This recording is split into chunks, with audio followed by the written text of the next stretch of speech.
Students call me Lama Linda, and I lead a Vajrayana Sangha in Toronto called Awaken in Toronto. I'd like to talk today a little bit about gender redefining and balancing in Buddhism. So for starters, there really are many different shapings of karma. And most of these, you might know, are individual, and then there's also ones that are collective. And the individual ones include things like your adult life, childhood events, parenting, which is a part of the childhood, woman birth experiences, genetics, including epigenetics, and also past lives, if you believe those, which I do.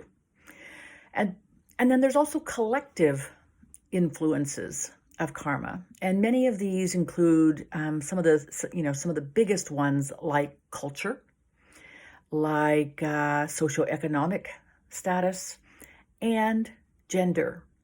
Gender plays a really big part in how we define our identity. And gender has probably changed a lot more in recent years than either of the other two areas, whether we look at culture or socioeconomic status. So I'd like to talk today a little bit about gender and how we define it, what it means, and what Buddhism has to say about gender and how we might use new ideas of gender to explore further. Once upon a time, we divided gender in half. We divided it between male and female, and we acted as if there was a duality. And what we know more and more is wherever we see duality, there is probably not truth, not dharma, not seeing. And we're really starting to understand what this means to open up gender, push the edges, push the extremes, and try to understand it from a non-dual perspective. I'm guessing in, a couple of generations, 2-3 generations, they're going to be flabbergasted by the idea of how we used to constrain ourselves by male and female gender. Kind of similar to how you might think about dress, the way that we dress, and looking back to 100 years ago and thinking about how men and women divided dress into two ways. You either had, the suit, the shirt, the jacket. If you were a man, you had these really complicated dresses that were so inconvenient and uncomfortable and bad for posture.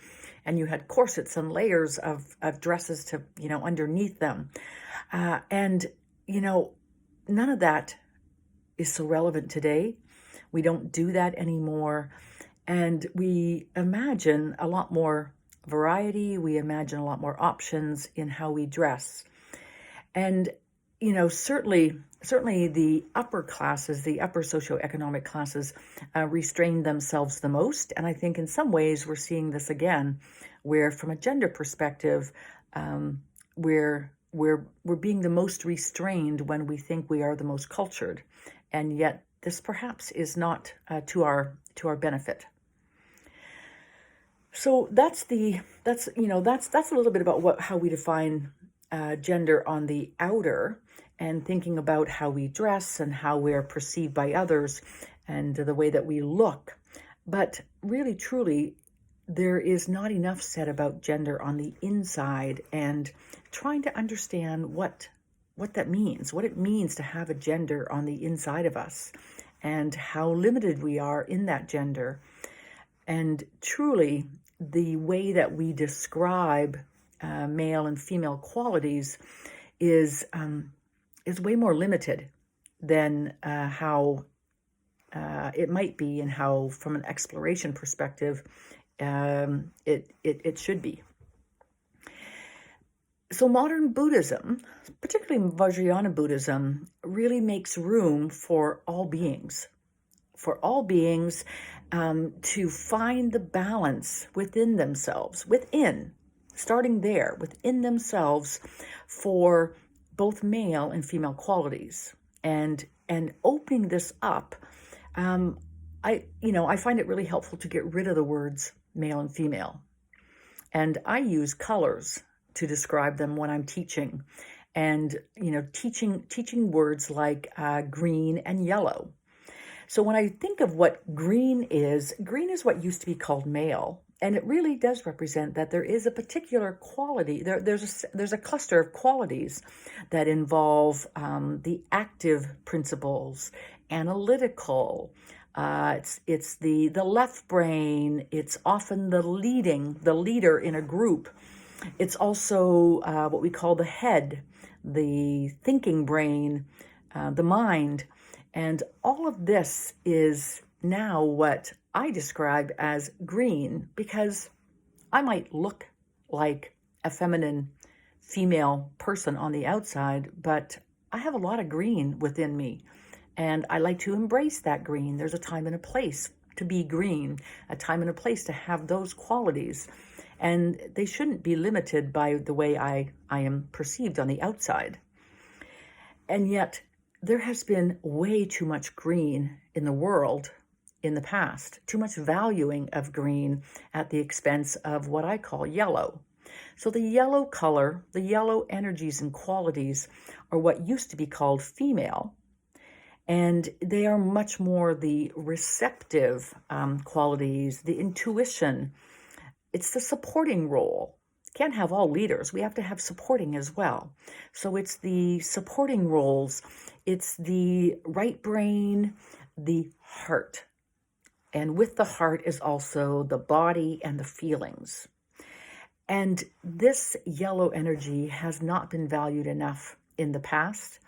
We don't have leaders espousing these values. We might have people that appear female, but nonetheless are forced to lead with the green energy.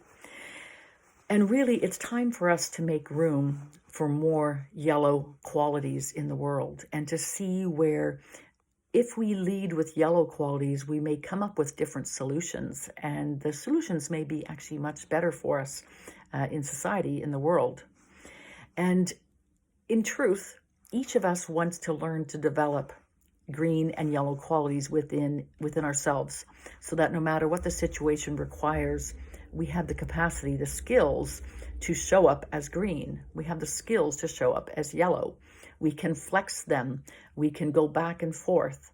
And we're not limited by the outward presenting gender, the outward presenting sex, and that instead, that can simply be a backdrop, that can simply be a visual, but doesn't actually limit us.